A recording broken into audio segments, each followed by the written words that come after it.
It's real dry.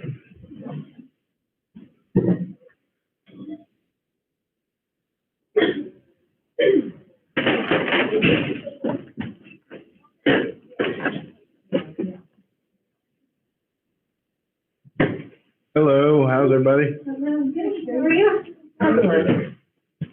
Good evening. Sweet? Very. Well, how's the couch doing? Good. Yeah. Oh, good one. Except for field trips. Right. And even, I've got preschoolers coming and I just set up a self-guided field trip. And then, and then I'm going to go in. Hey. Might want to back up and move your cord. You're gonna roll around and yank it out. Never sure where to stop. Me neither. Right, I'm going.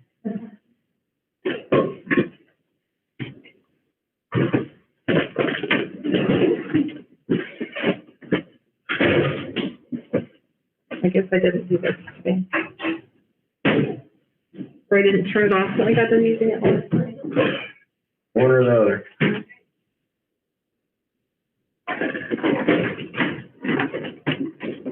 Well, it reaches far enough here. Yeah. How are you? How are you? Idea. I'll have another one, but keep me under control. Focus. No, I've been parenting a toddler for the last 10 days. Your niece? Yes. Yeah, has COVID. Oh, no. Yeah. Thanks, heaven. Last week.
And call this meeting to order for the regularly scheduled October meeting of the Southeast High School Board.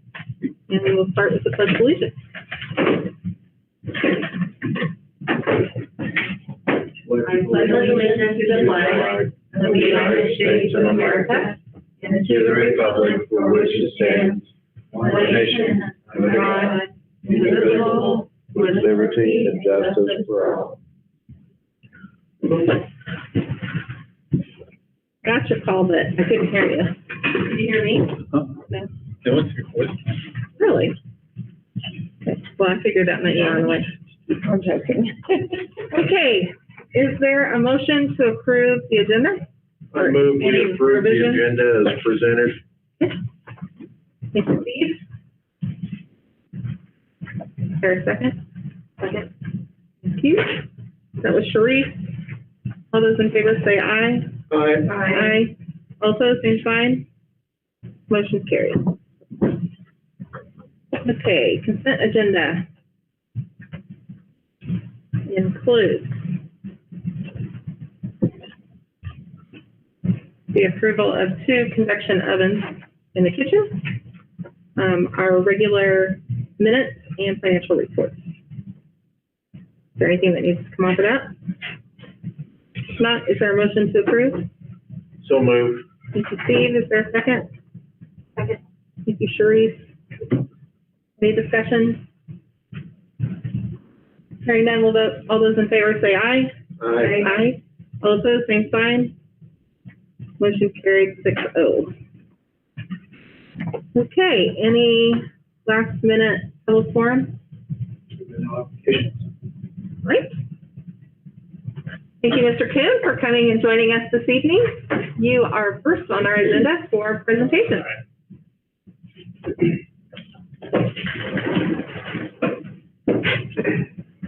Busy year this year, different anyway. Gives us an opportunity to get a lot of things done when we were shut down that we normally wouldn't have. A few of the things, and probably missing some, but replaced 3-room heat pumps, installed 4 of the half-round and quarter-round hand wash stations, installed 2 water softeners. One of them, the big one for the majority of the building, the bottom blew out of it and flooded our basement. Probably 5, 6, 7,000 gallons of water. Floor drains took a lot of it, but it spilled out on the carpet and very minimal damage actually. But we replaced that one, and then the small one in the elementary needed a new head put on, and by the time we were going to do that, we were going to be 3/4 the price of a new one on it. So, and it's saving a lot more salt than what the other. I mean, it's doing really well. I was really surprised at that. We don't have the whole salt much. I think we were at a pallet a month. Where we're at, and we're haven't bought a pallet yet. So, installed sound system in the elementary gym. Installed new classroom by the tech lab, new classroom by a business lab, replaced 2 compressors on the commons unit. Again, they're under warranty. They cover the cost of the compressors, not Freon and miscellaneous dryers and whatnot. They're really, it's Calibrate's doing it. They really haven't given me a good reason why it's failing. Since they were put in 09, I think we've replaced, there's 2 compressors per unit. I think we've replaced them 4 times. So they can't give me a real definite answer what's going on, but anyway.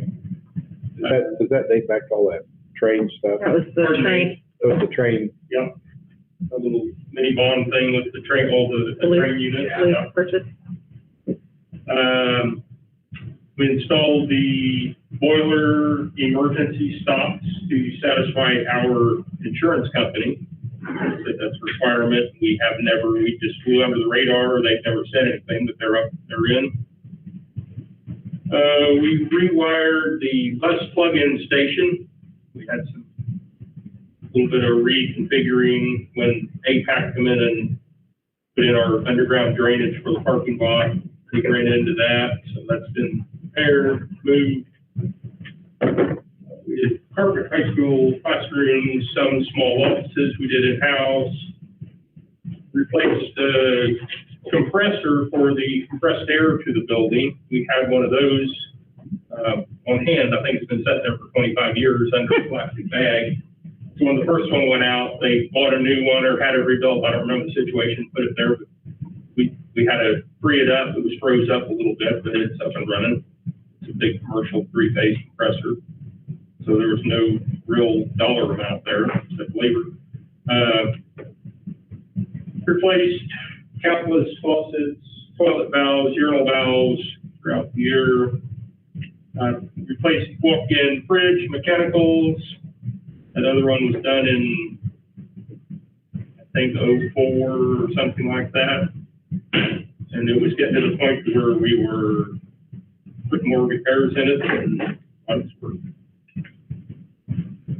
So we put in the business, and it's not 100% done. The little business thing at the high school library where they were selling cappuccinos and whatnot, we have to mess with that a little bit yet, but it's about there. We're going to find some free time.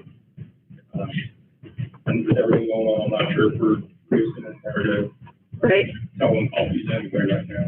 That is a little bit of an excuse.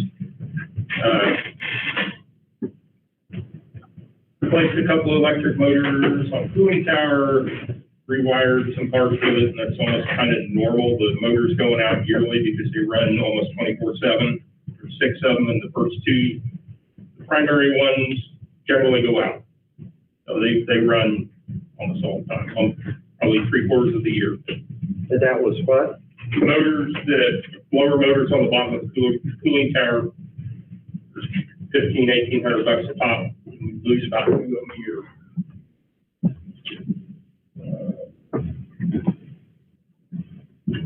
We've installed Dutch curtains for privacy on the elementary restrooms and little bathrooms on classrooms. Installed touch-free paper towel, and we haven't put the soap dispensers in yet. We have them. We cannot get the soap. So they sold us the dispenser, and they said the soap's been back ordered. It's out of their control. So as soon as we get that, we'll install those. We're still going to do some new lighting coming up in the libraries, high school and elementary, both LED lighting. We're going to grab all formed up and doing this in-house. So rebar or sidewalk back behind the softball dugout. I think later this week we should have it for or very soon.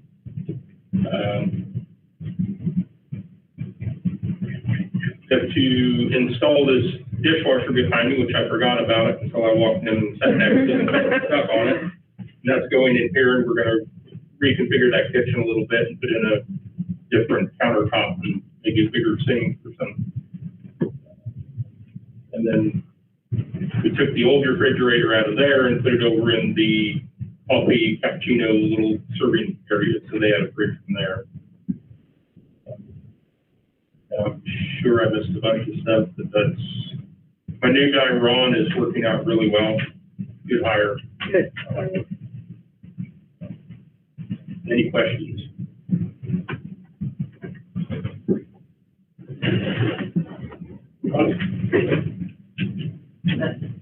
Don't have any?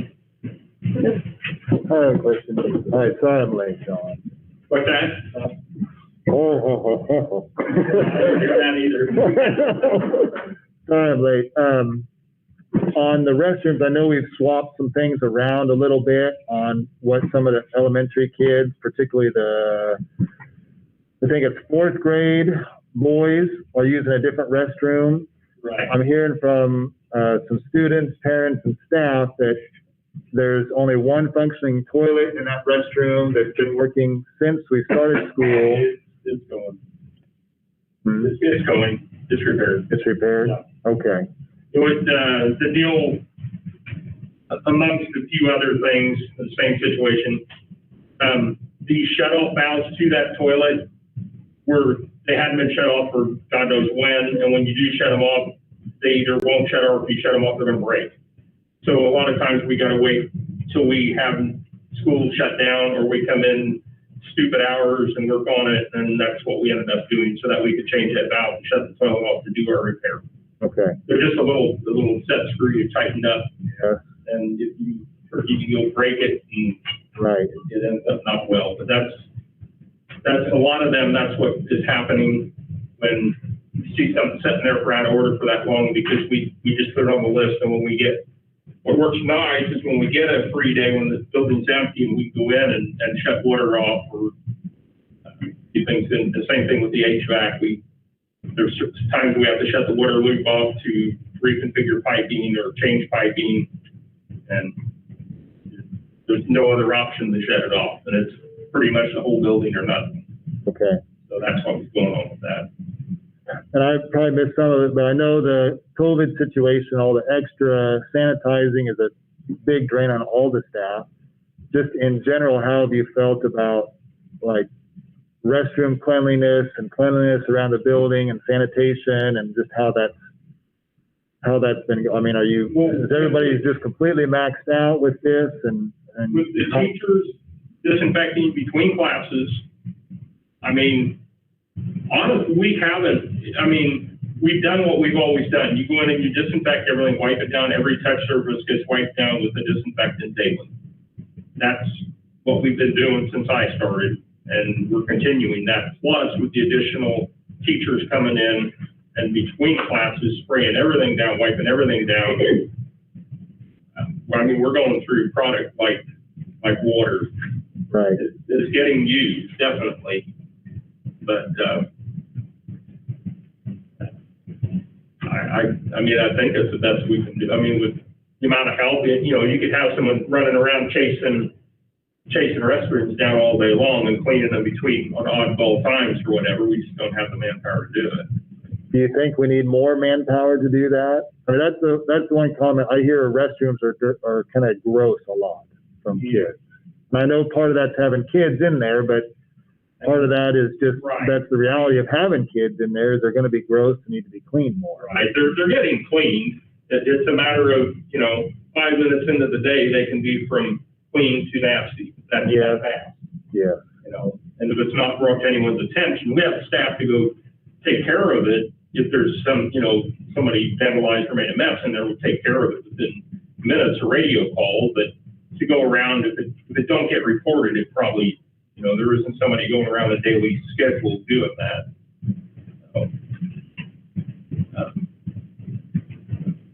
Okay. Thank you. could we use help for that? Yeah, but I'm struggling to find help currently. So Right. Yeah. Anything Any else? other questions for John? Thank you. Thank you. Who are you connected to? The line? What internet? Okay. The next presentation is, yeah. The next 4.2 is the update for our bond and our facility project. So, to kind of go along with, the maintenance report, just a couple of things to update you on. The playground is not yet completed, and some of that is to, change in plans. We have been doing a really good job, and legitimately are under budget at this point. We've had a generous, community that has helped us with that. We've applied for several grants and gotten those, and relied on a lot of volunteer labor as well. And so some of the plans did change. We are waiting on, the only thing left really is a slipper slide. And that's still remaining because that was a change of plans. We were gonna reuse the one we had. And, as much as you want to reuse things, once they're in the ground, it's really tough to get them back in the ground the correct way. And sometimes it's just easier to start over. So we're getting close. The swing set was put in over the weekend. It is setting up, and we're still waiting on the slipper slide. We spread the rubber underneath the swing set. They should be ready to use pretty soon. The signage is one of the last bond projects that I need to get some designers on retainer to help us out with what should go where and how and what would look good. And so that would be a project that we will be starting soon as far as design project, and then I would anticipate they would go up until the summer. I started researching some people to help us out with press box. Probably need a little more direction on that, but I am not a contractor, so I can't give you an estimate on how much the different parts of it is going to cost. I really need to get somebody in here to do a engineering report on whether or not that structure, what we can do to it, how far we can go to it. So that is something that I would like to have permission to research, interview, and get somebody on retainer so they can help give us some ideas of what, and actual estimates, because I'm shooting from the hip to give you a ballpark estimate. I wouldn't know. I'd like to have some more conversation on that before we proceed on that. I would concur with him at this point. I think we went. Facility committee could gather and do that. Yeah. We need to have a meeting anyway. That'd be great.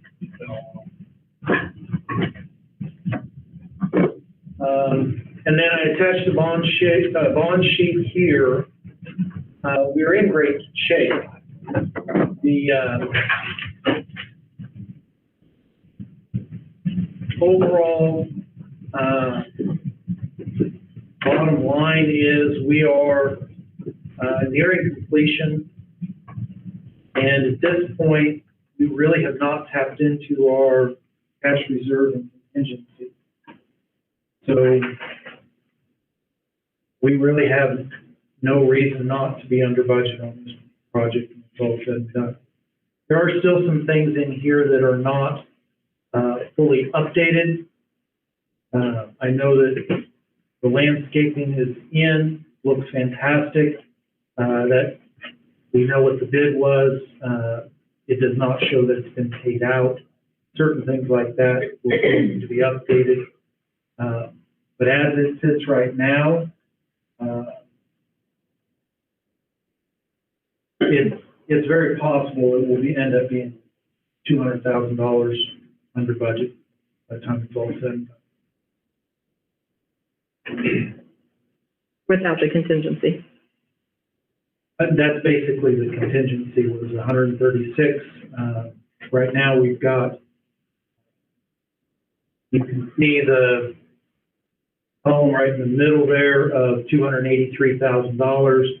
That is essentially under budget on what we've already done. There's a couple of things we haven't done. Again, signage is the main one. And again, when we went from 2 IT people down to 1, the IT remodel became a back burner. We still could do it, but it's not as much a need as it was when it was a 2-man office. So there's $40,000 at this point is on the back burner. I wonder if that's something, even though our immediate need may not be there, I don't foresee that requiring requirement ever reducing, and if things go the way they typically go, when one person leaves, it takes two to replace them. Well, Andy sure has managed to learn our systems inside and out. It'll be a huge transition, Exactly. for sure, and there'll be a huge learning curve. One of the nice things that we've done over the last 2 years, but especially over this last summer, is a lot of our replacements and upgrades were specifically done to be lower maintenance. It has been a struggle because we tried to do a lot all at once and get it done, but the fact that we tried to do it all at once meant that the stuff we put in was compatible, cross-compatible. And that's really the rabbit hole we got into. When we start talking about replacing this, well, this is connected to that, and now this won't talk to that. So, but if we replace that, now they talk to each other, and everything will be cross-compatible and a whole lot easier to maintain.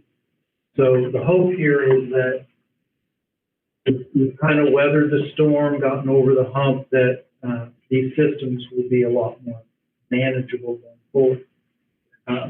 There is a possibility that there's things that we could do in that area. I don't believe it would take as much as what we originally intended.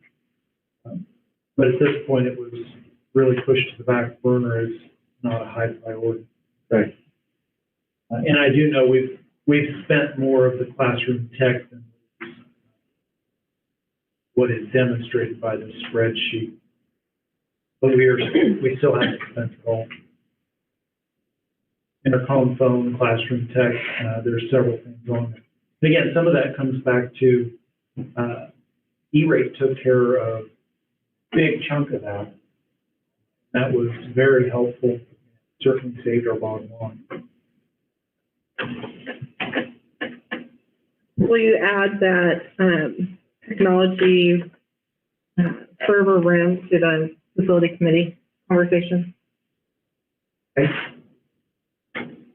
I just can look at that. Probably a good idea, Lloyd.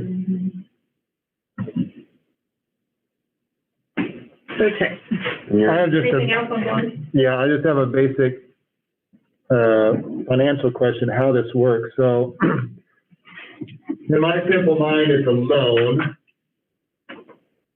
essentially. So we're gonna, about, if our estimates are correct, have roughly $200-some thousand of that loan that we're not gonna spend. Is that correct? So what happens in a bond situation at that point in time? We have a couple of different options. Some of our projects, we can, within the scope of what we were talking about, we can add to or upgrade some of the projects that we had started that are related, that we feel comfortable that, yes, this is a related thing. By a certain date, right? This summer. This And summer. we basically have till this summer.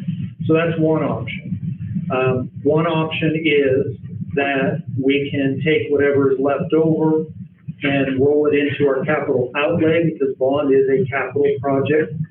So we can roll it over into our capital outlay as reserve. And then the final option is we can apply it to our balance, and we can bring down either our yearly payments or our end date by applying it to our balance. And I'm going to have to double check on that. I believe, and you always have to be careful, some loans don't allow you to pay early without penalty and things like that. I believe we are able to do that. We're not in that position right now, so I would just double check on how that functions. But I feel like that was one of the conversations we had, Yeah, it was definitely a conversation. because we thought we could with the lease purchase and couldn't. Yeah, but on this thing, if I remember, that when they explained it, when he was in here explaining it, I was pretty confident that we could. I'm pretty certain we asked that question. Yeah, we did. That would be something good to know for sure once we get closer to that point. So if we do that option, if we do option 3, apply to the balance, lower yearly payment, then that affects how that bond is taxed out in the district then, is that correct? Yes. it would take less taxes to make it out. to make the payment. Yeah. Thank you. Any other bond-related questions? Nope. Okay. Item 4.3 are the school gating procedures. This was brought back to us after our decision last month. We got lots of feedback from the community in the last 4 weeks, which we appreciate that from our patrons and our parents and our students. I'd love to see engagement in our district on things that people are passionate about. So,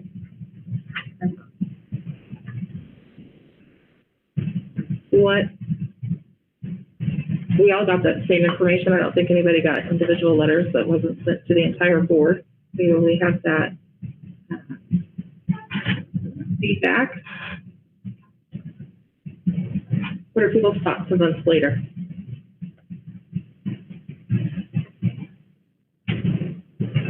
Well, somebody else. I guess I'm kind of still thinking like I did a month ago,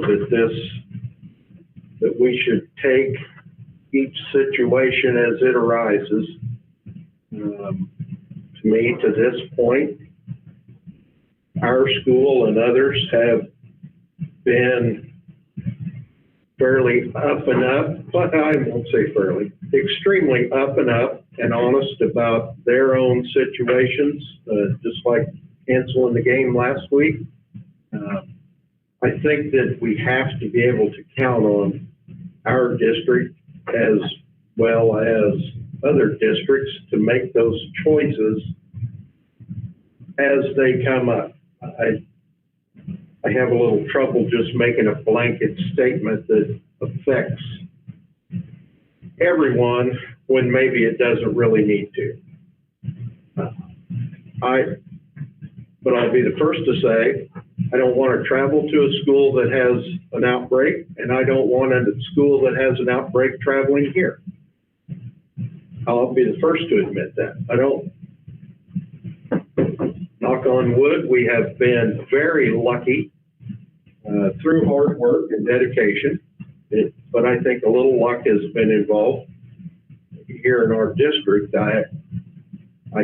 My opinion, I would be fine if we rescinded that, but put some wording in that gives our superintendent, our athletic director, whoever the case may be, the authority to, at a moment's notice, if somebody calls and said, hey, we have someone that might have been exposed, we're not sure, if they can't prove to the satisfaction of their health department and or ours that we're safe, then I think the correct thing to do is to postpone or cancel.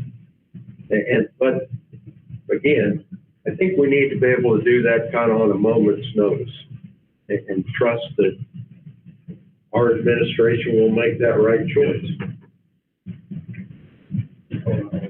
We did have the new dating data, not the dating data, included in our packet so that it was personalized to the Southeast Discipline School and the new county standards that were adopted on the 9th, in agreement with all districts in the county, is that right? As well as our Saline County Health Administrator. So it's nice to have that updated. Those are attached. The difference is that in yellow, the schools have the option of making the choice between on-site or hybrid based upon their school attendance and infection rates, whereas the statewide recommendation was a blanket orange without consideration of a school outbreak.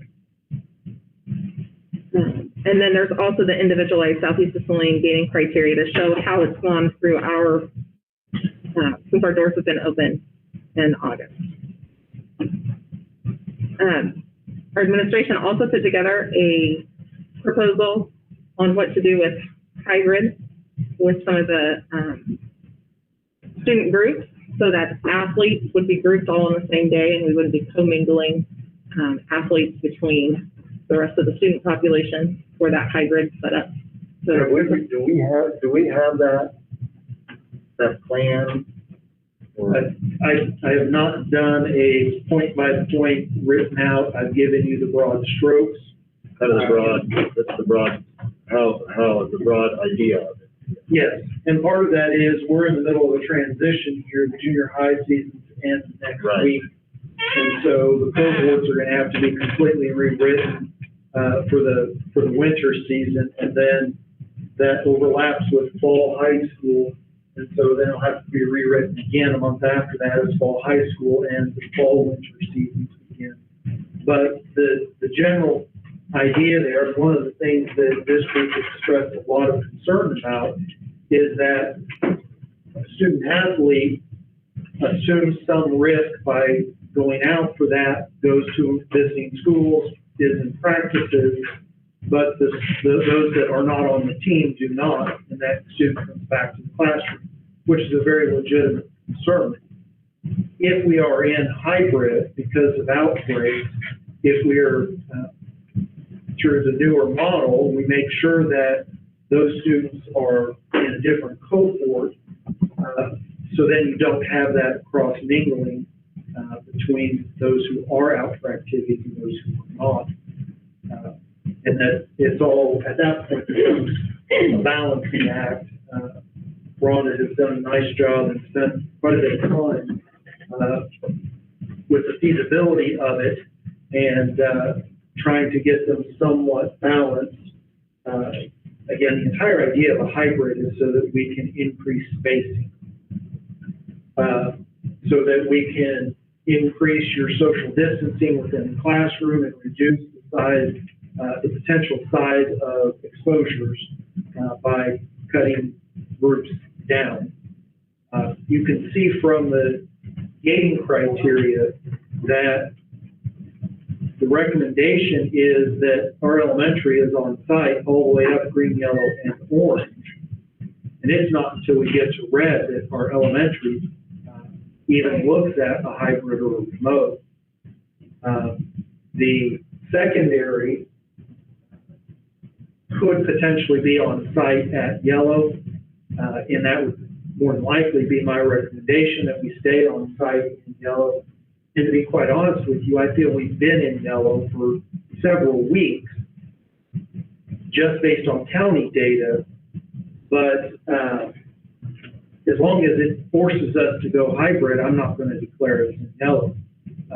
We were seeing increases in the county. They have started to come back down now. But I've campaigned for this for several weeks and made several versions of this. And then last week, we got together and settled what all of the different areas and restrictions really should be, so that we have a little more flexibility.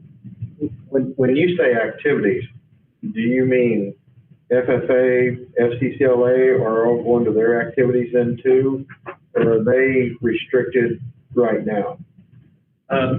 Well, Are they when we do restricted? cohorting, it would be the sports and the non-sports. Again, things like the FFA and FCCLA, most of those are being done remotely. So they're restricted right now, Not by us. but they are restricted. Out of safety, correct? They are doing most of their activities remotely. Their competitions and stuff like that. How about band, vocal, all those others? Band, vocal, same way? This is not a season where they normally go places, but yes, there have been some restrictions there as well. And that's done for safety, so they don't go somewhere and bring it back, correct?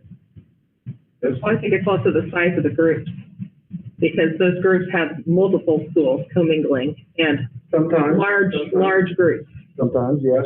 A lot of times, individual competitions, there's a lot of people at a football game, fans and everything, so I think the size of the group is very similar when we take the whole mass of people involved. I'm not indoors.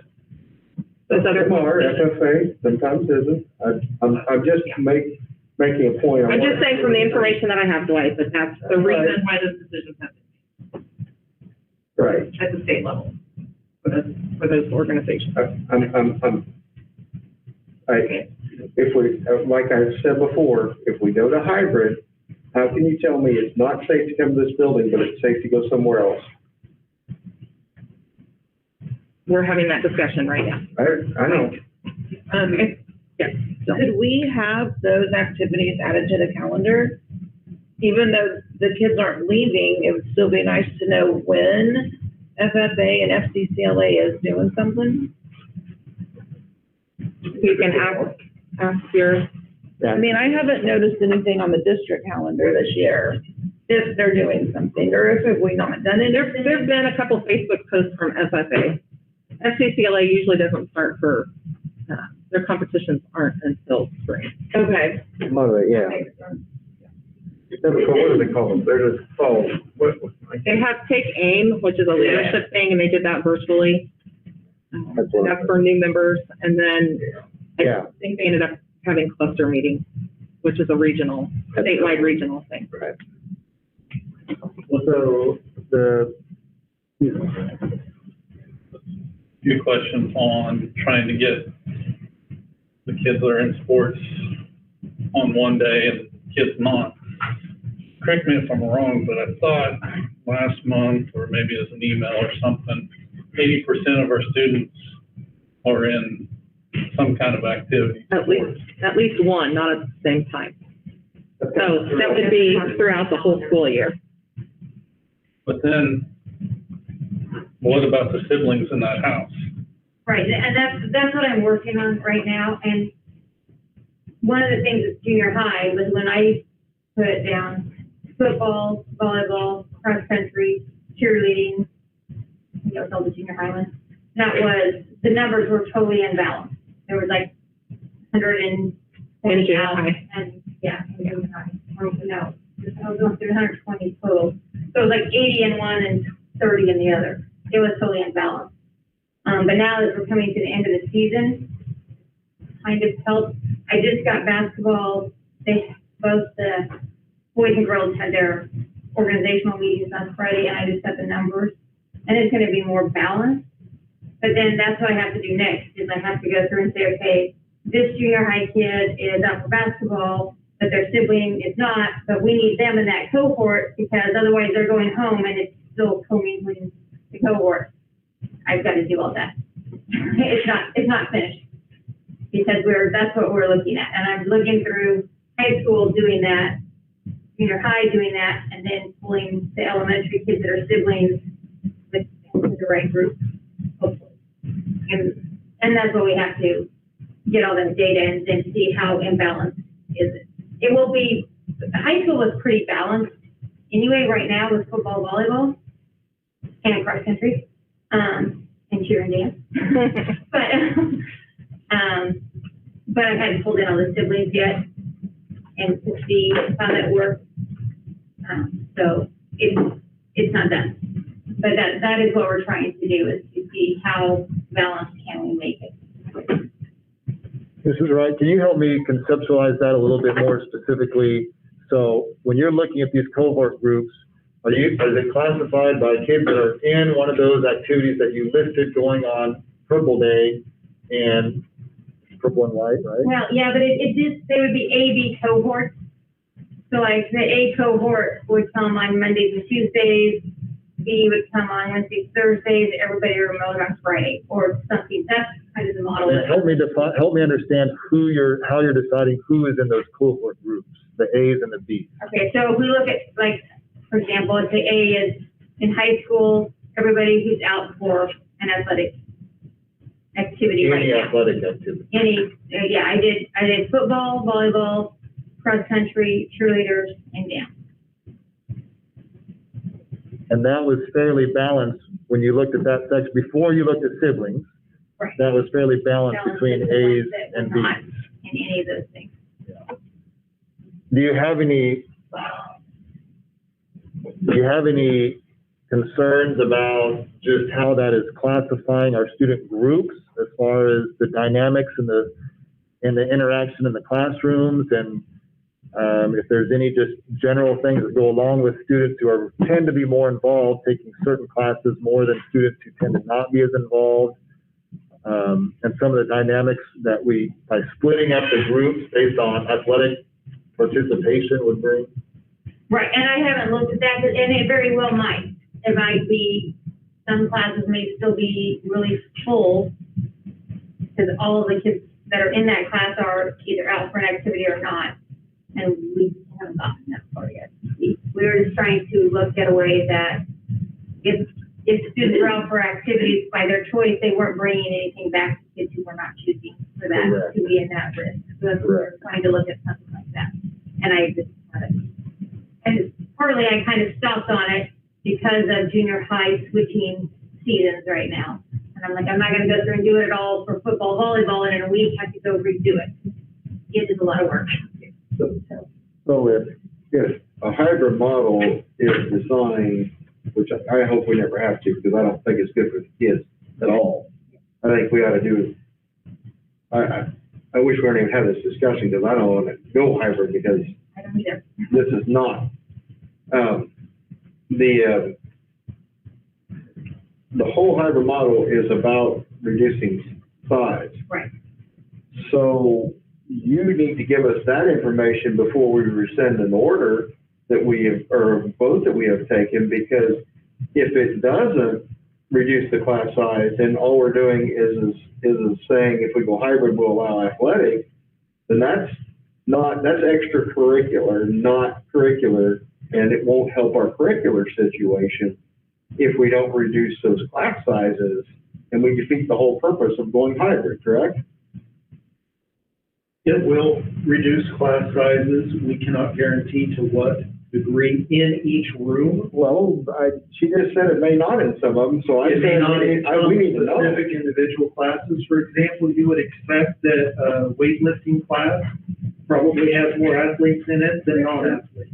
So that particular class may not get cut 50-50. It might end up being 80-20, in which case that class may have to make additional accommodations. We may not be able to put everybody in the weight room if we're trying to reduce and spread out more. We may have to spread out into the gym. We may have to make specific exceptions for specific classes. But in the vast majority of the classes, it will divide it out. Again, we can't guarantee 50-50. If we get 60-40, I think we'd be happy. There's going to be some of them in which we'll have to make additional accommodations, maybe move to a larger room, maybe come up with a different way. If we're 50-50, maybe we take these 10 kids, we put them next door, and we remote to the room next door, if that particular room is too big. But that's something that we can address on an individual basis as we see those hitches in whatever it is that we've done. And you'll have that issue regardless of whether it's a group of athletes or you're going by the alphabet. Sure. You're not going to get an even 50-50 in every single class. Which is the original way we did it, was by alphabet. There's no guarantee that the alphabet isn't going to be 60-40 or 70-30 in any given room. Now, in the elementary, it's easier because basically it's a room, it's a homeroom. So you're looking at an alphabetical split, and you can manipulate it maybe a little bit. But when you're in high school and we're commingling grade levels, it's not nearly that easy to do. And a couple of things to consider.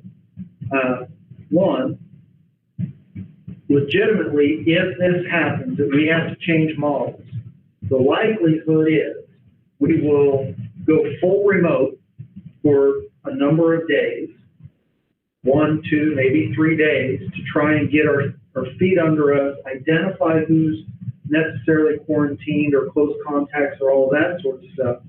And then we will come back for hybrid. And the hope would be for 2 weeks or less, because your quarantines are typically 14 days. And then we'd be right back in session. That would be the typical thing that we want to do. And the reality is that's almost exactly what happened in our real life examples of Chapman and Abilene, is they canceled schools so the teachers would have a chance to get their feet under them so they could do contact tracing. They come back maybe hybrid for a while, but after 2 weeks, they're back in full session because now we know it's had a chance to cycle and we know exactly how many people are in or out. But the most likely thing that will push us out of session is going to be that we have too many quarantined adults in the building, that we cannot keep the building open. Most of the schools that struggle with staying in the in-person model are struggling because they have enough adults out that they cannot supervise the kids that are in. There's not enough subs, there's not enough adult supervisors to keep the classes supervised. And I don't have a magic number, but we don't have unlimited subs. So if we get to the point where we've got close to 10 adults out, we really are going to have to start thinking about whether or not we're going to be able to be in, or if we're going to have to start splitting things up. And So on your Southeast Lane gating criteria, where you're saying the staff days that are missed, that's a cumulative during that 1 week period. So out of 5 days, we had 9 absences. It could be the same person for 5. yes, I needed to understand that data a little better. yes, and I'm tracking that as well. How many, and how many individuals, and how many days did those individuals? So that's on our chart. I put the summary on that, but the gating committee looks at the whole chart. Did Abilene allow athletics while they were shut? They allowed cross-country. They canceled football. Did they allow volleyball? No. I think they did cross-country. And tennis. And maybe, yeah, something when they're far apart. So they restricted somewhat. Because they had positive cases within those. Sure. Football was because of their record. No, I'm joking. Winter sports coming on, have we thought, I'm sure you guys have, sorry, shouldn't have said it that way. What's our thoughts on limiting people in the building? Taking tickets, making it tickets, or something? On the new gating committee has talked about that very real possibility. The gating committee has, plus the NCAA League Athletic Director met last week. And they have, as a league, decided that for basketball season, we're going to have to go to tickets for crowd control. When you look at a basketball event, you're talking about 6 games in a night, boys and girls, A, B, and C games potentially, up to 6 games. You're talking about a whole different animal than what volleyball is, where you've just got girls, both genders. There's several things that we've looked at. The NCAA, as a league, got together and decided that in order for basketball to be manageable, we are going to have to go to ticketing of some sort. At least 2 or 3 nights a week. And then are they discussing doing boys at one school and girls at another school to limit that also? That has been talked about, but not decided. So they do that for junior high already. Right, and that's what I was thinking is, I mean, because you can't get those people out. I mean, you just don't have a way to do it. So those are really discussions that we're trying to be uniform across the league. It helps reduce confusion, and it also gives the united front of this is the way that we are going to handle this. Now, individual schools, of course, will have flexibility based on conditions on the ground to make modifications. But Mr. Sager's at a junior varsity game right now. He could probably give you more updates if you'd like, but I know that the league has decided something. And that would be junior high and high school. Do you have anything else you'd like to add from the gating committee, Stephen, Sheree? No, I mean, other than we get all of the data and Roger updates the charts for us. We have some discussion about possibilities, what ifs. beyond that, I mean, to this point, I think it's been kind of unanimous that nobody is pushing one way or the other than just to kind of keep going day by day until something indicates that we need to change what we're doing. Is that fair? Yeah, I am happy that we finally have our own revised Yes. criteria to look at, and I think it's gonna take quite a bit. I just don't see the time that will really be hybrid.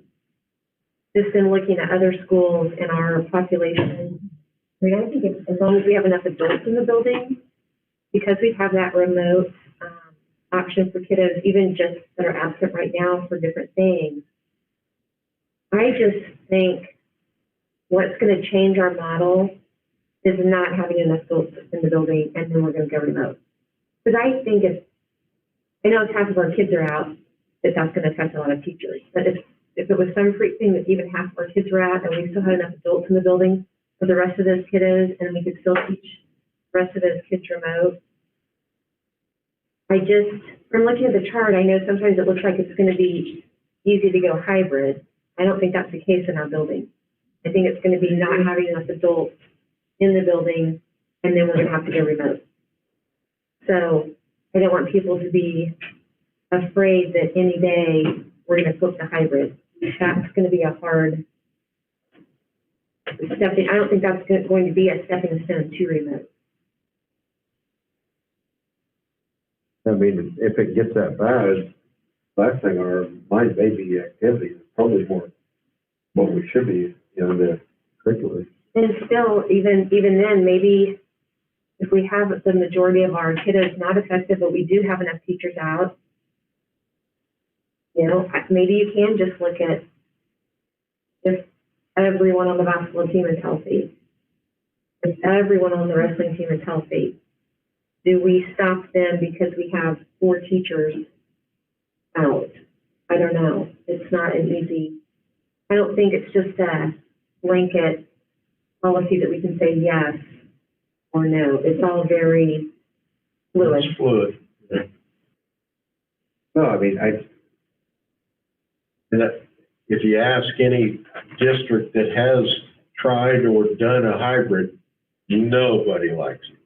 Parents, kids, And- teachers, nobody likes it. I looked on the reopening plan, and I maybe just didn't even see it, but teachers' kids or staff kids, if we were go to hybrid, do they get to come every day with their parents? Okay, That's what we did on the remote day, and then use heroes or teachers' aid that didn't have students' okay. responsibilities to provide that supervision and education.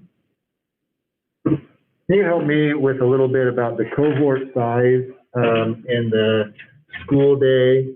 So if we go to hybrid, increase spacing, reduce exposure by having limited cohort sizes.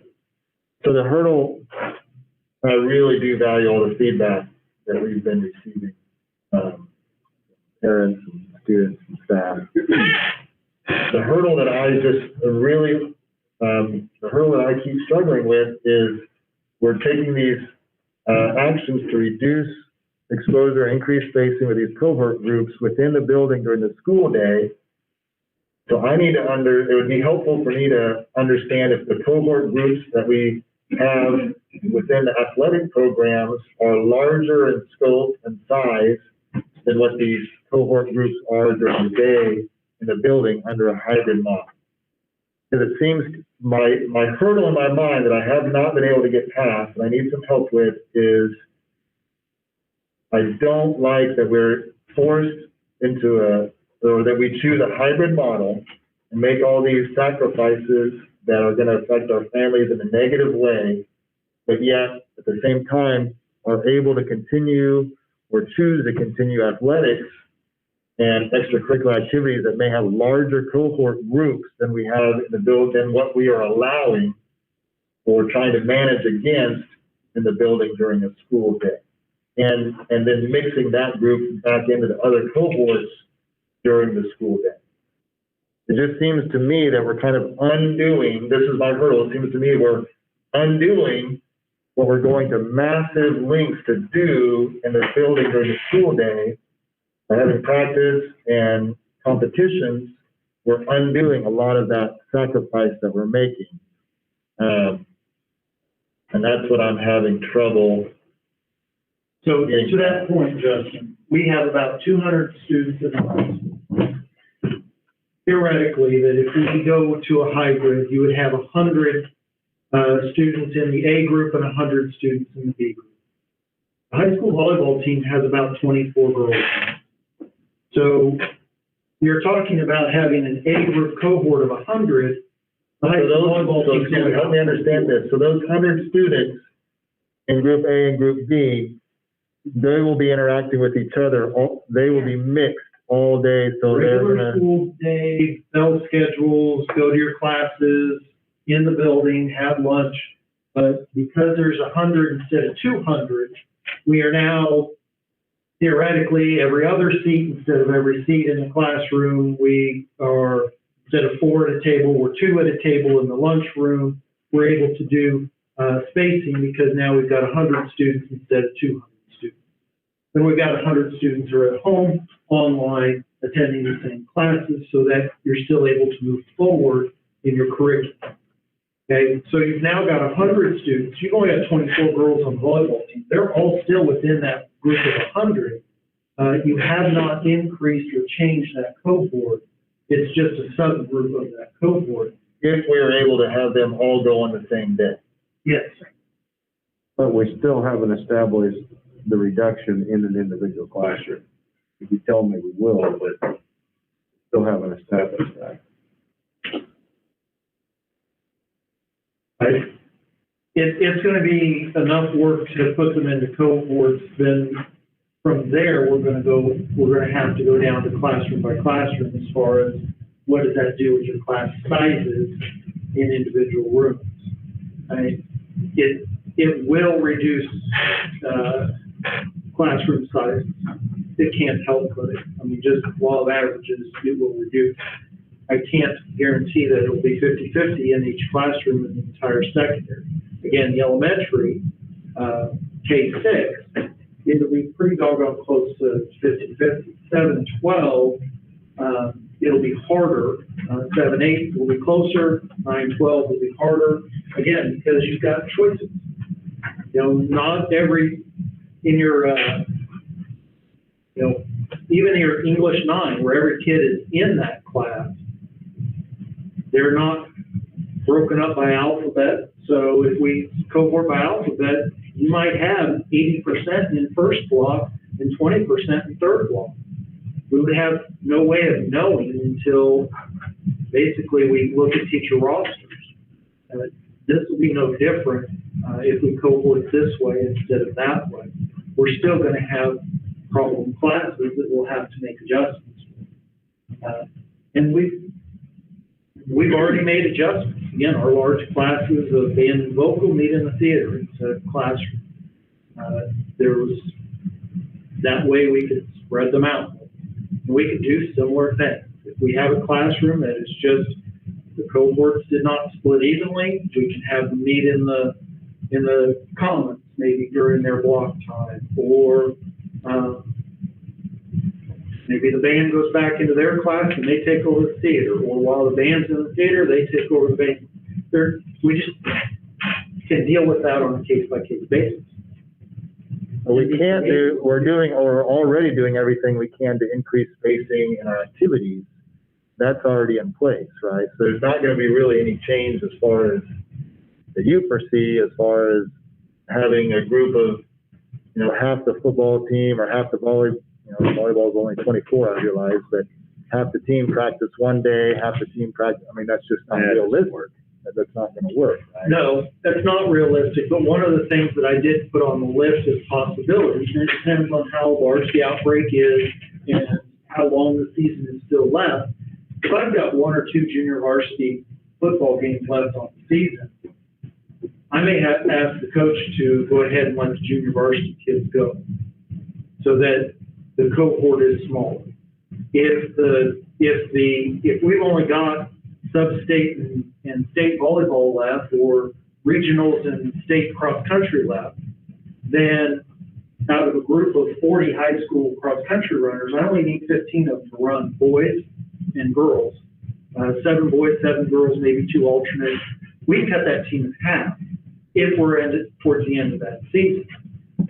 If we're at the beginning of the season, it is possible that we possibly get creative where varsity's practicing one gym, junior varsity's practicing in the other gym. And we might be able to do some of those things. Well, I don't see that working because some junior varsity plays varsity. And that's the problem with cohorting, is it becomes very difficult to track down each kid all day long. But it is a challenge that I think on a case-by-case basis, we can be creative. And between the coaches and the administrators, we can look at what our options are and we can make some of these decisions. The problem I have with some of that is it kind of makes me feel like I'm making one kid more important than the other.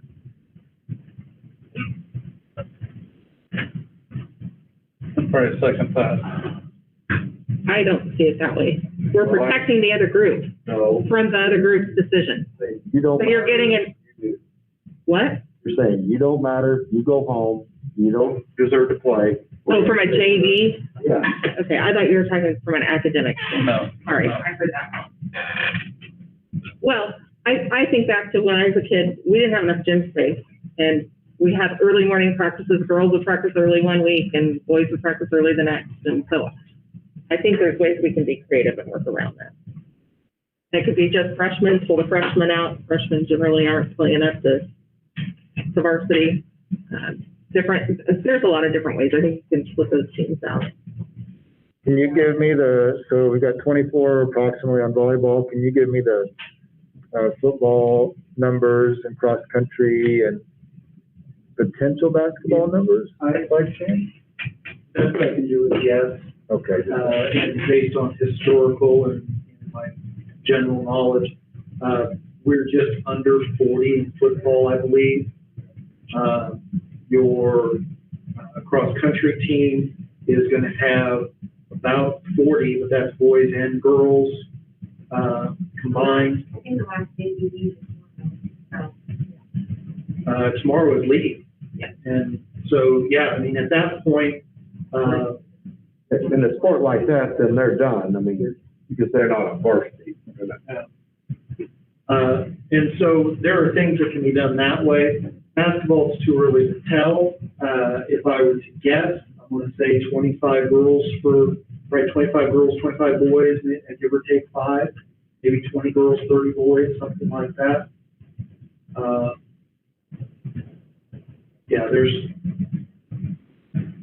We have good participation, but you also within those teams have A, B, and C, and the ability to even cohort within those teams, depending on how creative we need to be during those times, which comes back to the question of why were we moved in that direction anyway? What caused us to go that way? I mean, if it's an outbreak on the football team that caused us to go hybrid, then we're not salvaging the football, the next football game. That's just common sense, that if I've got half my football team, I can't play if they're on quarantine or something. But if there isn't any football players that are on quarantine, and it's a different reason that we are being forced to change models, then why wouldn't we go forward with that opportunity? Somebody scored. Somebody scored. Or is that win? No, it's football. I think it is football. There's people cheering for football. That's been a touchdown. There we go again. Extra point. All right, other questions on considerations? I don't have a question, I just have a statement.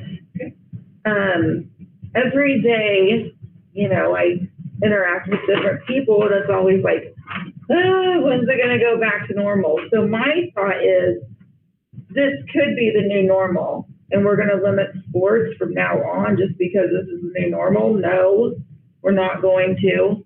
We're not gonna take sports away if this is the way we have to operate next year. I mean, that's not how we're gonna live, let's face it. So that's the other thing I think people have to take into consideration is it may never go back to the way it was last year, the year before, when we grew up, whatever it was. And that's just what we have to deal with. So that's the way I look at it is not only do our coaches deserve respect for mentoring these kids year in and year out, but we might have to sell tickets or give tickets for the next 10 years. We don't know. So something to consider, I think, when you're considering this year. It could be next year and the next year and the next year.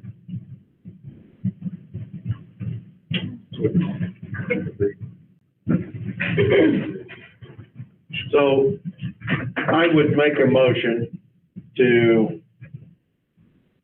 take all activities on a case-by-case scenario. Help me word what we need to say. I have a recommendation on more docs if you want. Well, my screen's so small, I only get one at a time. What do you got?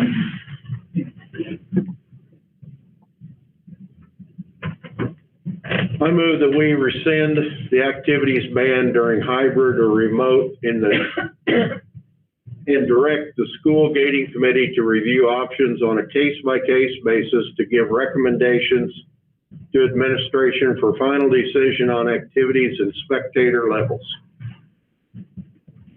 Is there a second? Second. Jill, any more discussion? Would that would still include moving forward on doing those cohort groups the way that would make sense? Yes, I mean, we're gonna make sure that we have everything pre-planned as best we can for different contingencies.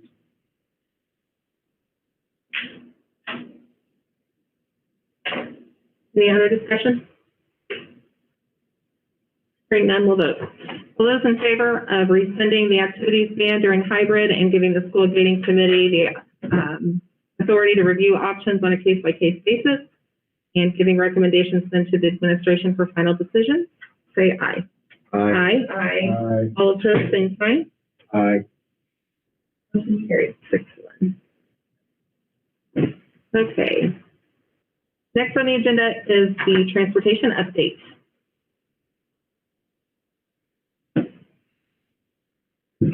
Who's that bus, James? What's that show? What? That building show. What is that? It's the Thai, what's his name? Yeah. Home makeover. Yeah. There we go.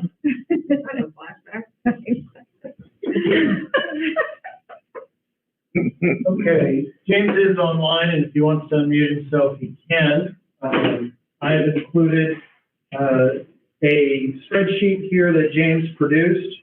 He went through the different buses that we have, inventoried what they are, and what systems they currently carry. And I gave you some details there. We are currently running 9 full-size and 1 small bus on a daily basis. 7 of the 9 have the newest and most upgraded camera systems. There are 2 that we are currently running that have older systems.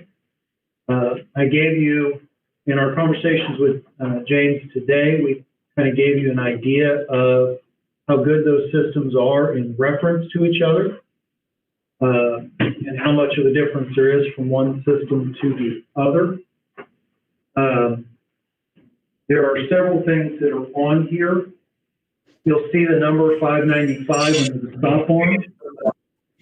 So what we currently have and what is pretty standard, in that system, you'll see it says provision 4, the 4 camera. Is that James? I think so. James, were you trying to add? And a lot of skip, it's just feedback. No, Okay. maybe? So the provision 4 is 4 cameras. 3 of those cameras are inside the cab of the vehicle. One of those cameras is a stop arm camera that's on the outside of the vehicle. And that's a pretty standard setup. My concern part on that is one camera on the outside of the vehicle is pointed in one direction. We don't have front and back license plates on Kansas vehicle. So the 595 you see there on the stop arm allows us to use the existing wiring, pop off the single camera, and this is a new product to put on a 2-lens camera that goes front and back. I am recommending that we do that. The provision system is allowed to take up to 8 cameras per port, and so that would jump us from 4 to 5. No, my daughter's doing dishes, so it's a little noisy. That was. Okay. Well, we heard that one, James. Okay. I think that would be a really good improvement on the current system that we have. The 2 buses that are regular Route 45 buses that do not have the provision system have the REI system. You can see in my rankings here, it is not as good, but it is close to their current, to the upgraded system. And one of the reasons is it's only so good you can get when you're talking about a camera that's on the outside of a bus, between dust and dirt and sun glare and just the normal vibrations of the bus. You're always going to have some difficulty in the image that you're capturing. Those 2 buses are both identified as to being cycled out in the next 6 years, and likely sooner as far as taking off a route. Because what will happen is when we buy, in 2 years, when we buy a replacement for number 17, we'll probably move that on a route and take one of those 2 buses and move it as a spare. And that would be a brand new bus, and we put the brand new system in. So I have some recommendations there for you. You have totals on here as doing the whole lap. Roger, I have a quick question. Go ahead. Our stop signs are just regular, right? They're just the regular flip out sign. Is that where those cameras are? They're not on the sign itself. They're mounted to the side of the bus. Okay. On the stop sign side, and they are activated by the stop sign. Okay. So when the stop sign swings out, the camera turns on. And I know in Kansas, we can't add to our buses, but can we add that big extender stop sign? Like they're showing that some, like Texas, I think maybe tried out at a private school. Have you seen any of those? I'm not seeing any I'll of have to those. send it to you. I didn't know if it was outside of the bus, if we could add it. I am not aware of that system, and I have not seen that in Kansas anywhere. Did you have a question? Why isn't we resistant installing internal cameras on the painted buses? Why would we resist that? We have not typically done activity buses with internal cameras, partially because the driver's not alone. There are supervisors on the bus, there are coaches, there are sponsors, there are adults on the bus besides the bus driver. So that has been something that generally just State of Kansas does not authorize us to do an extended. They what? They don't let us do the extender, he said. No, I didn't want to do the, I know. oh. Just got a delay. Oh, you're talking about the sign, okay. Yeah, his Google keeps freezing up. Oh, I guess I still don't, if there can be problems on an activity bus too, I don't know, for the sake of making sure we get it right, why wouldn't you put an internal camera on an activity bus just the same as you would a route bus? And I understand that logic perfectly, and I think it's a good, it would be a good thing to do. And because they're both painted buses, we're looking at least 10 more years on each of those. I think we would get our money's worth over time. That is certainly an option. And that is the first alternate that I've put on there is to do that. There are no external cameras, obviously, because there is no stop sign, there is no stop on the highway. So that would be an internal only.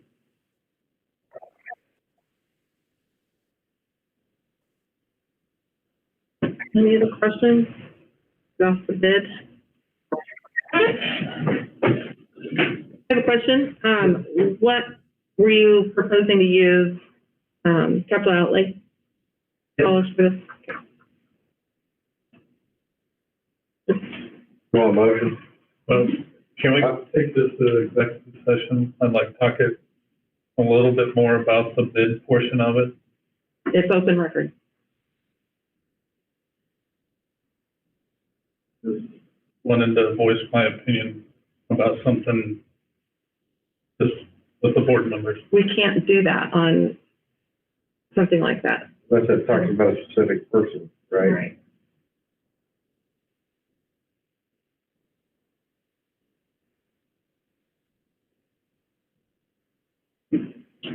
I mean, it's Kansas Open Meeting Act. If there's a concern, it needs to be stated in public session. Just let it go.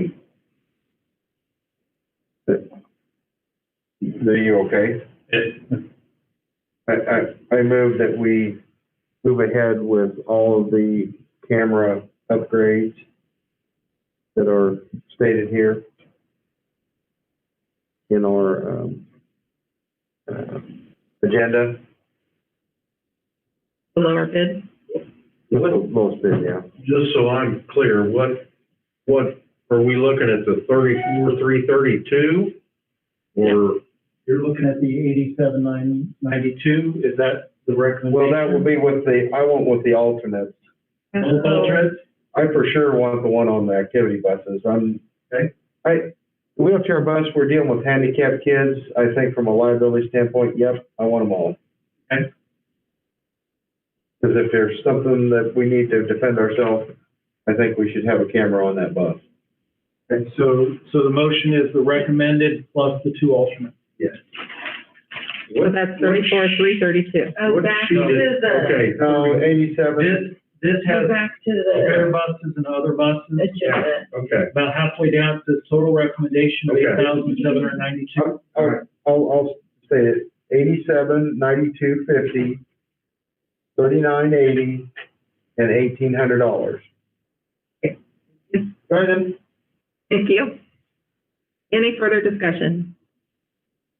Hearing none, we'll vote. All those in favor say aye. Aye. All opposed, same sign. Motion carried. Thank you, James, for getting this put together so quickly for us. Okay. Board of Education Communications. Anybody have anything? Well, I wasn't sure whether it's superintendent or whether it's now. You and I talked about double checking, looking at that Signify. Because I know that something that came across my desk was that they're worried about the personal property tax. And you might want to talk to Sean at Saline County Fraser, because he's talking about, he's not calling it an abatement, he's saying we're gonna lose $155,000.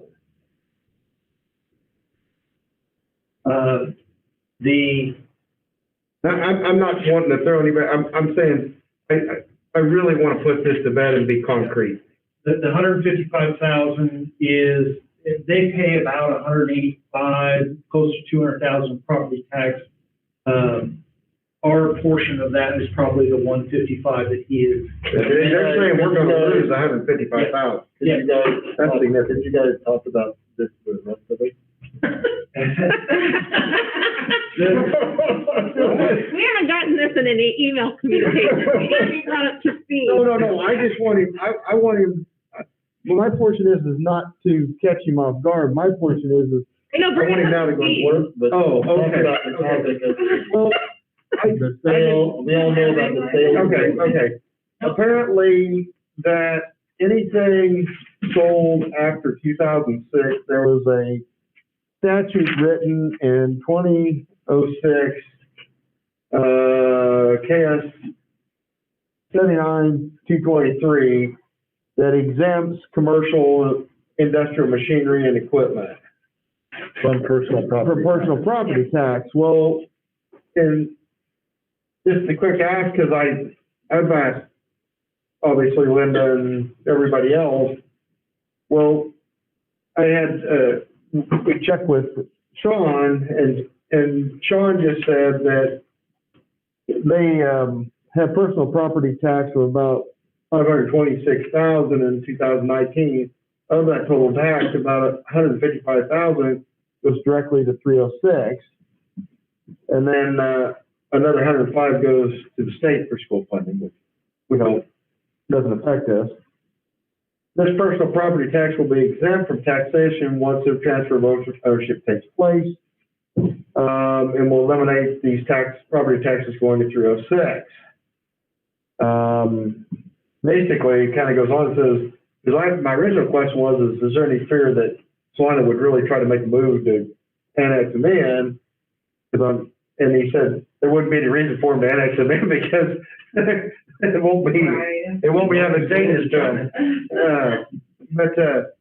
So it's concerning because that would also affect that side and whoever else is in our little pool of out there, and that, you know, we just need to know how much are we gonna lose as a district, because And so I did some checking on that. First of all, whether the city of Salina annexes it or not, it doesn't change our district boundaries. So we're still good there. Yeah. The other part of that is, I did talk with the economic development guy several weeks ago, and he said there was no incentives on the excise sale. So there was no abatements or property tax relief on that sale. Well, this isn't that either. Right, but you had mentioned it, you know, Dominic. I was concerned about that. Yeah, and he told me that was not in play. So the school has several different parts of property taxes that are levied on a business or a personal property owner.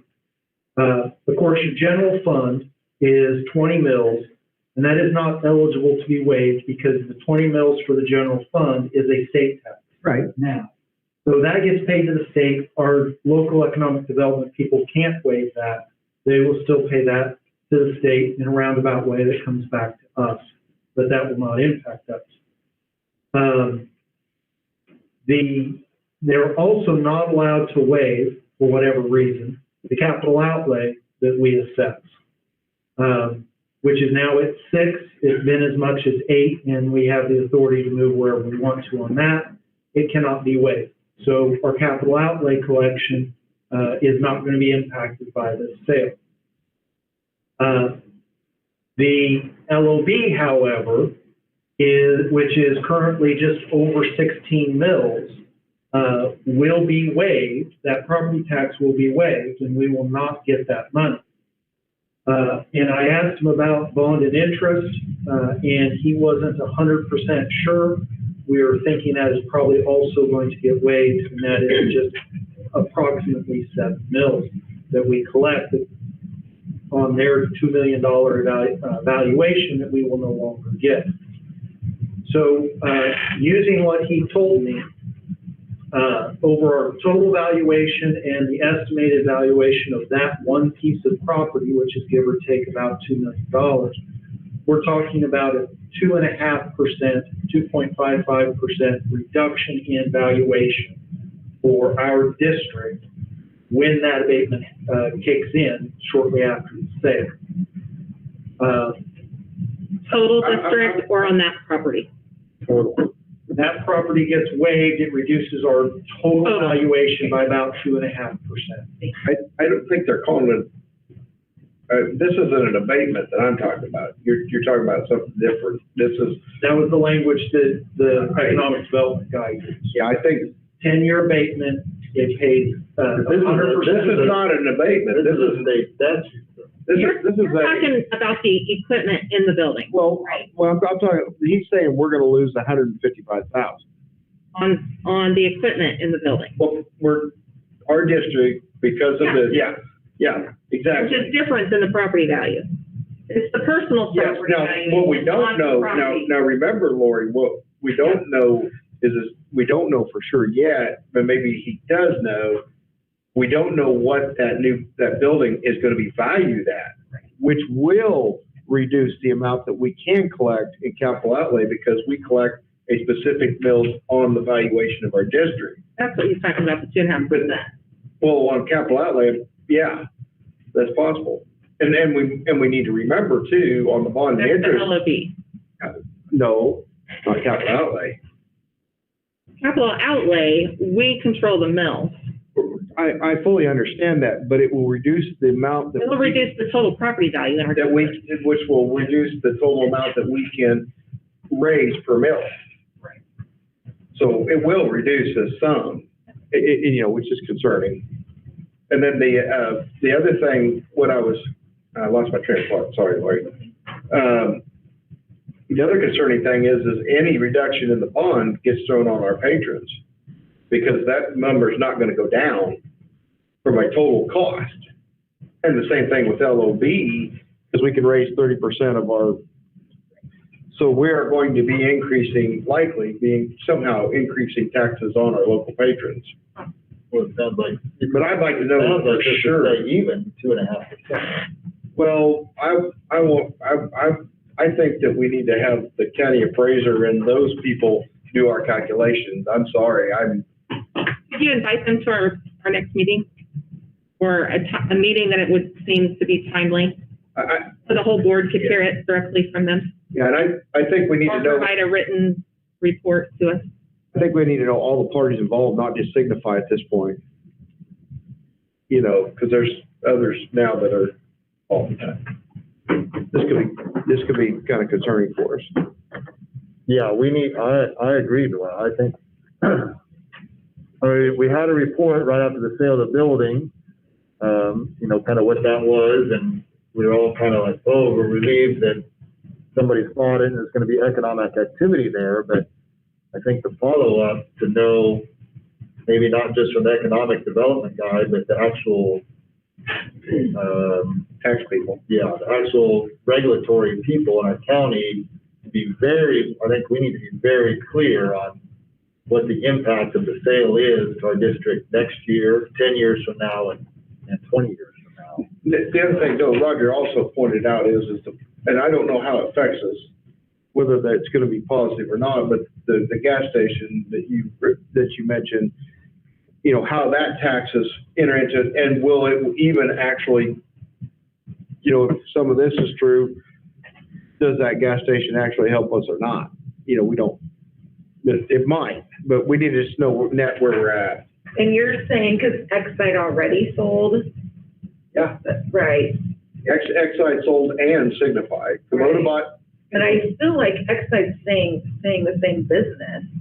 that doesn't matter, it's about the sale. It's about the sale. And the Property other thing- valuation. And the other thing is too, is you just establish a fresh value on it, and likely that value will be less. Building's older, But So I talked with the economic development guy. He did use the term abatement, 10-year, 100%. and on that property value. I did a calculation based on information he gave me. In order to collect the same number of dollars for a bond issue, with the reduction in district property valuation, would take an extra 0.18 mil.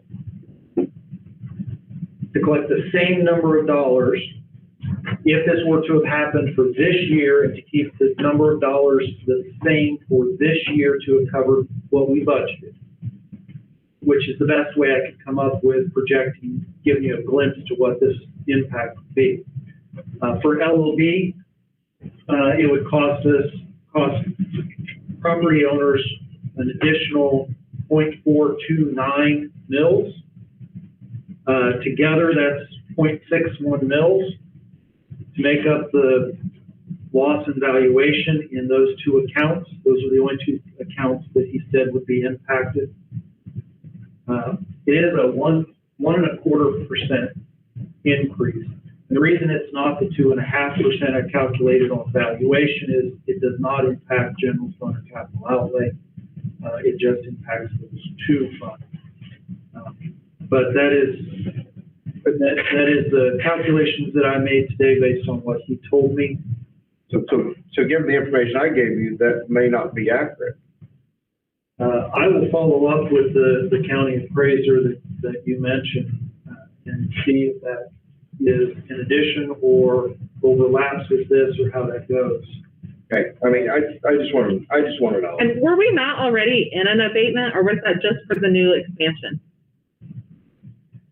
I think that was in 11, right? It was, the expansion was, there was some, in an expansion, yes, there was.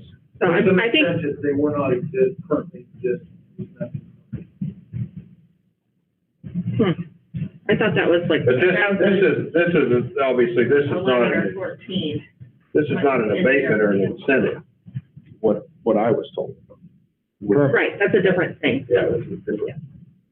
How many, 0.61 mils, how many dollars is that, Mr. Stone? Well, 1 mil is what, 70,000? That's about right. I mean, I think that's close. 77,000 is 1 mil of like capital outlay or something to raise that. But in this case, I'd be looking at what it is to the property tax holder, and that depends on their valuation, or personal valuation, how much. I know, but when you calculated the dollars of lost revenue based on your information, I was curious how many dollars This year. that equated. Yeah. 1 mil is approximately, well, again, based on valuation, $77,000. So he was telling you about a $50,000 loss.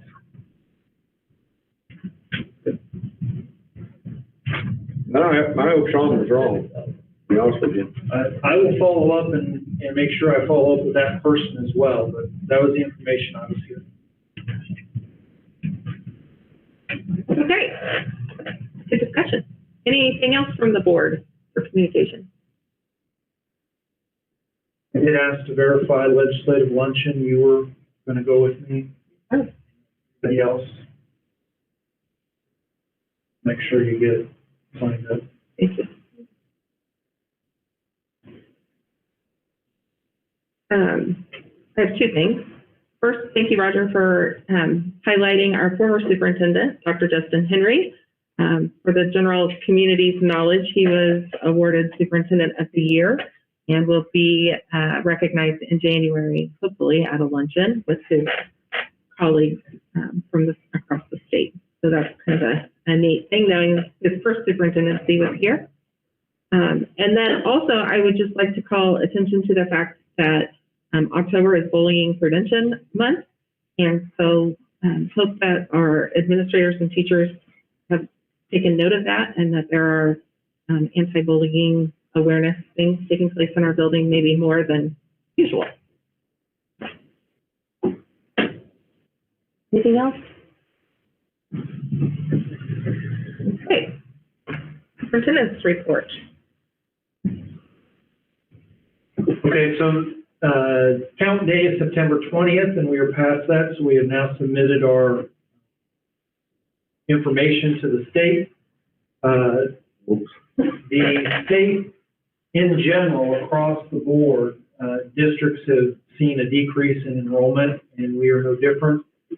We had a decrease in enrollment of loss of over 40 students, K-12. That, in my survey of districts, has been fairly common, as COVID has upended a lot of things, and enrollment is one of them.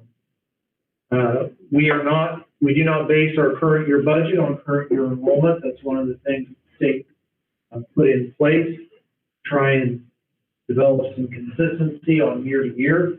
In fact, we use last year's enrollment, which was up. We do use this year's enrollment for weighting. We give weightings for at-risk students, transportation for students, special ed students, a variety of different things we get weightings for. Because we have less students, we have less students getting transported. We have less students who qualify as at-risk or special ed. And so there was a drop in our weighting. The total adjusted full-time enrollment is off by 12, which is about a 1% decrease, certainly. I can announce to you that as of today, USD has been changing with the wind and has been a little bit difficult to keep track of. As of last week, the USDA decided that they were okay with retroactively doing the free breakfast and lunches to the beginning of the school year, which they specifically told us, no, you could not do. So now, as of last week, we can do that. I think it was 11 meals that we served before we transitioned to the free breakfast and lunches. And we are in the process of setting up the system to refund those back to the lunch accounts when on Friday they announced a possibility. And then on Monday, we got confirmation that they're going to extend the free breakfast and lunch, not through the end of the calendar year, but through the end of the school year, all the way through May. And so we will be setting up the system then to continue out through the rest of the school year.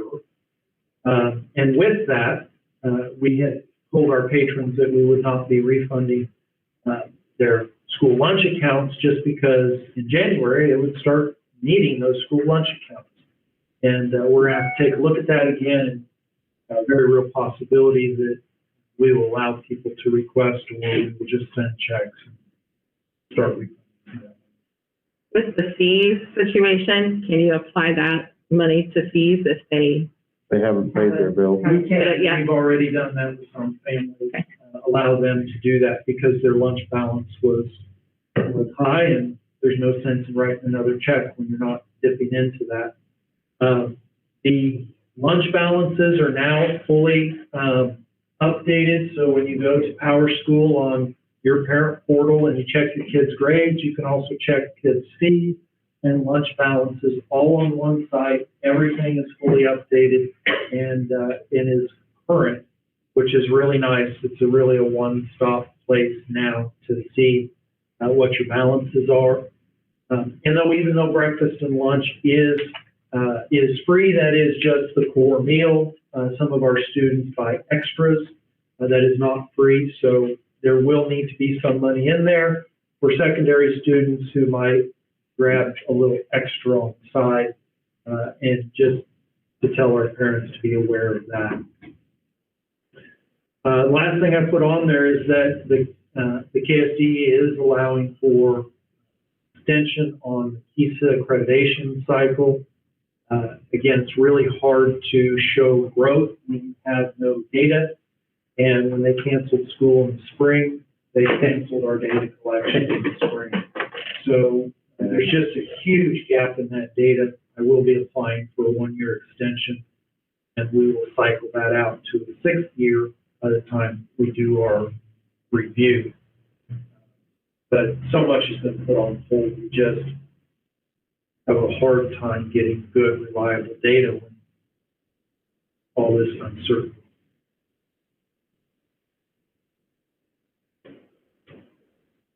Are there any questions?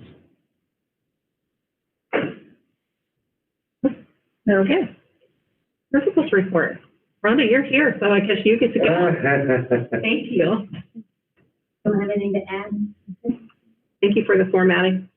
Appreciate it. Well, it was maybe really faint, but it was good.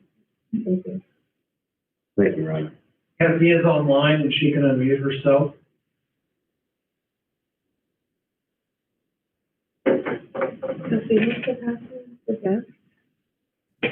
Can you hear me? Oh, we can barely hear you. Can you hear now? So you're gonna have to turn your volume up, Cassie. Can you hear me now? No. Not really. You sound like a mouse in a can. I'm sorry. It's getting better. See if that helps any. There you go. Is that better? No. Can you see me? No. Yes, like Laura. Oh, No. I'm not going to mess with it then. Okay, that's fine. I just wanted to go back a little bit from the beginning, what John was talking about with sanitizing in the building. And it's been a hard year already. And teachers are working very hard, and not just teachers, but entire staff is working very hard academically to make sure our kids are successful, but they're also working extremely hard following all of the guidelines to keep our kids in school. And it's kind of turned around. It's like, because we want to keep our kids in school and we want to keep our doors open, this is what we have to do. And this is what they are doing. So it's hard. You're not there every day to see teachers spraying everything in their room and wiping doorknobs and reminding kids to use the sanitizer and reminding them to wear their masks. You just kind of think about school being normal, and it's not normal right now. It's tough. And I think our K-12 staff needs to be commended for not just the academic side of what they're doing, but for how hard they are working to keep these kids in school. We appreciate it. That's just because they're working hard, and it is hard. And we're just doing everything that we can to keep our kids in school.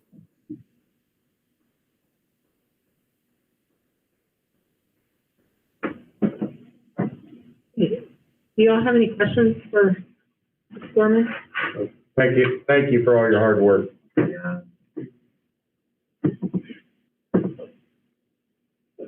Okay. And then we have Wayne's written report as well. So, all right, that takes us to 5-minute break, maybe? a little bit of a break would be fantastic. Good. We don't need Rhonda to stay, do we? Look at that. What? I know. I know. No, you might want to say. Okay, just kidding. I know. Well, I couldn't see that it was for sure anything, but all right, we'll be back from a break. How long do we want, guys? 5 minutes. 5 minutes. Fine. At 8:20 ish. Turning it on for 5 minutes. Camera's on. Okay. I gotta go look. Still an open session. So I'll leave the mic on. Just be aware of that. Okay, I gotta see if my little toddler blanket is in my car. Chief texted me, oh, where is the blanket or elephant? I think I have them both. So, thank you. Can we talk about the updated dating criteria? I've got, To the blanket and an elephant? I've got is that what 9 you o'clock, said? so I can fit you in between 8 and 9. I'm so excited. She's walking. Oh. So I let her out of the car to walk to the You're door. welcome. And then I shut the door and I grab the I appreciate it. We have 2 Blinkies, 2 babies, 3 Barbies. Hey, Hi, for Charlotte. Give me my card, because I bought band cards from her, and my dancers were all like, oh, why didn't you buy from us? And I'm like, because you didn't call. thank you. I'll do that to her. Thank you. I gotta learn to say okay at the door.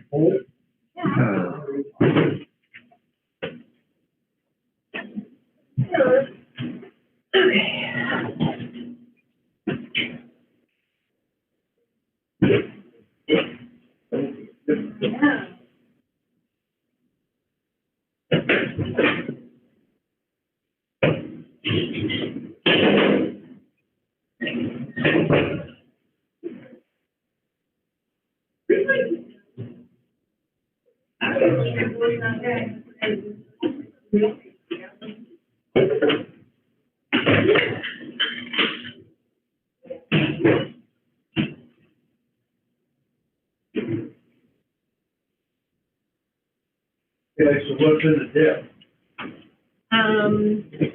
There's refried beans, sour cream, and cheese.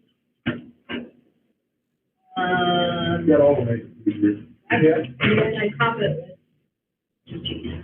Got all of it. Good, good stuff. I know, if you like cheese.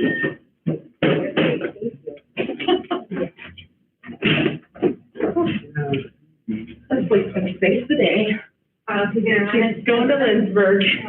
Yep. For what? At this time of night? Well, you can hear why, dropping off the blanket and the elephant, so it's important. Oh, I think I was on the way, I'm gonna drop those off. yeah, okay, now I'm catching up.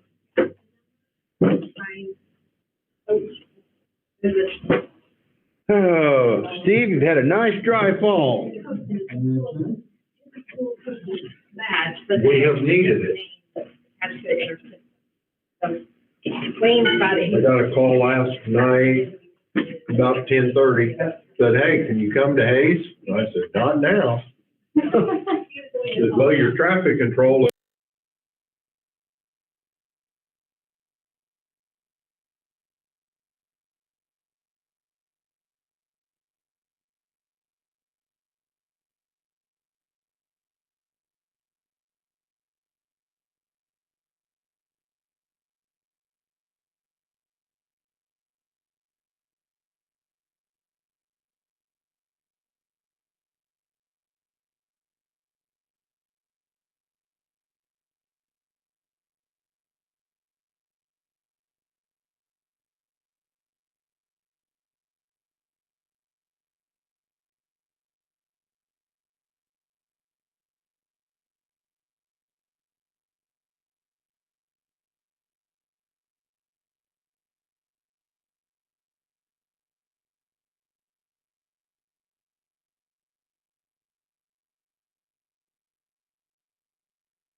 Okay, thank you for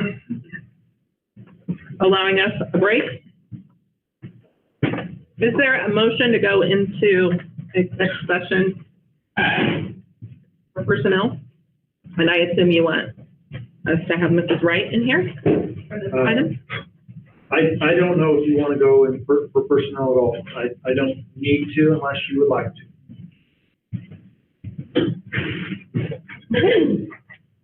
Does anyone? Move to go in executive session for student matters, No. Hold on. Is that right? And look. With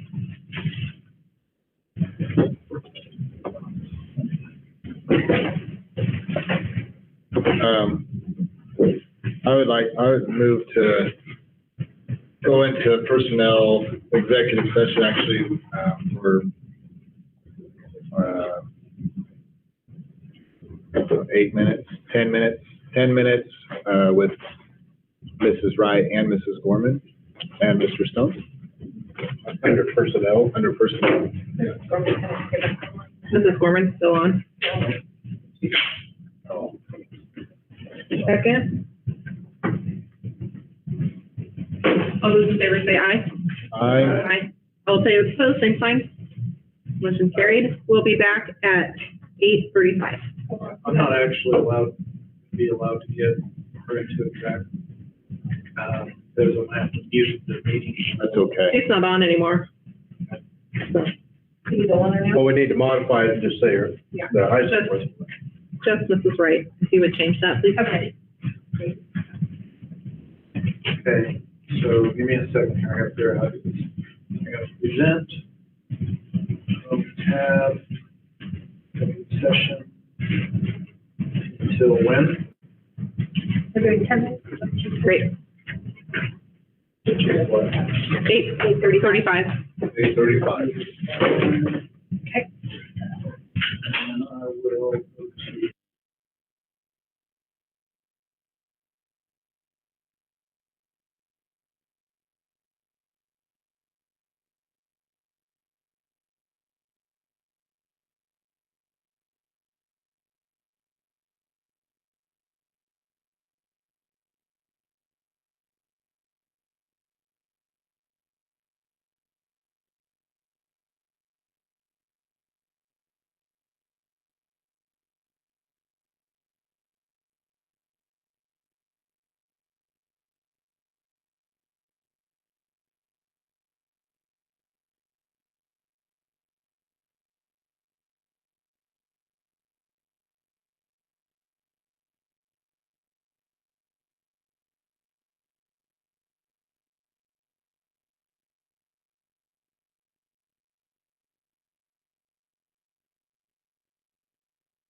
Yeah.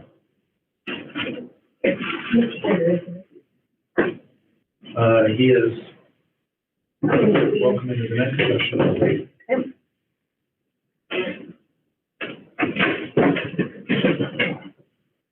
Okay, next item is, matters for student confidentiality. Is there a motion? And how long do you think we'll need? Hello, Mr. Sager? Oh, Wayne, let's start with 15 minutes. 15 minutes? See what that takes. Okay. How we do? 24 good guys. Very good. We heard you scored a touchdown and extra point. We did? Oh, yeah, we heard you through the window. No, I think that was them. Oh, really? They're only one. We thought it was the good guys, so we're gonna go with That was the bad guys. They had a fumble recovery for their own Oh, squad. it was very loud. Like, is that the football game? All right. 15 minutes, is there a motion? I so move. Second. Thank you, Dwight and Steve. All those in favor say aye. Aye. Also, same sign. 55. So we will be back at, oh boy, I'm going to do math.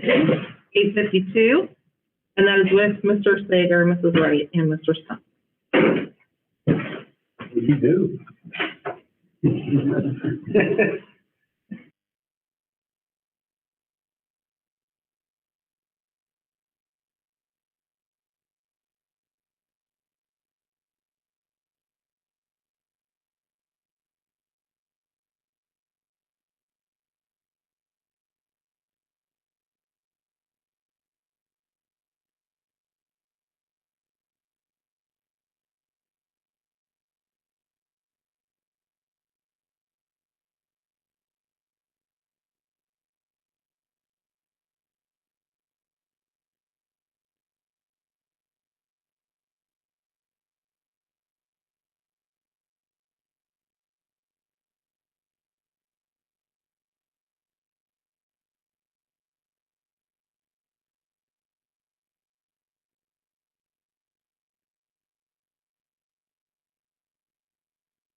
All right.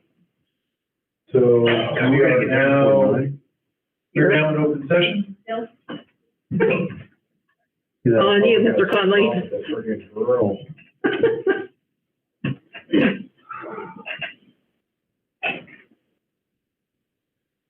We need to document that we had 2 exec sessions, did not ask for extra time for either one of them. Amazing. Can I have an extra comment? All right, we are on to item 7.1. There are no items, correct? I have none, we haven't added any, coaches or anything. Resignations, terminations? Okay. So 7.2 are recommendations for hire, and we have 1 recommendation for a preschool route driver. We had a change in placement, with the student that, made us have to split a preschool, special ed route into Salina. We simply could not accommodate with 1 vehicle anymore, so this will be, added, very short added route. Actually, it's called. For motion to approve?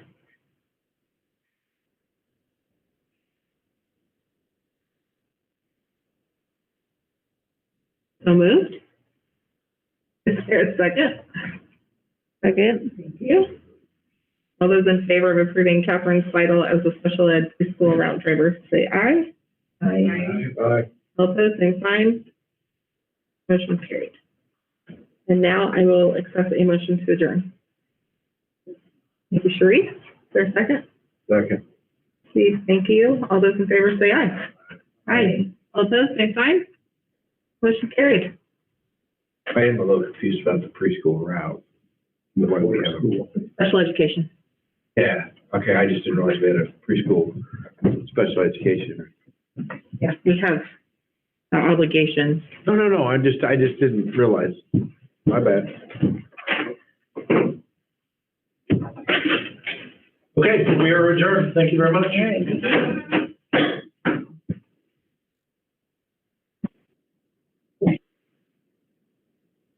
Thank you. Is that Siri? Doesn't sound like her. Come here, twin sister. Yeah. Mary. Oh.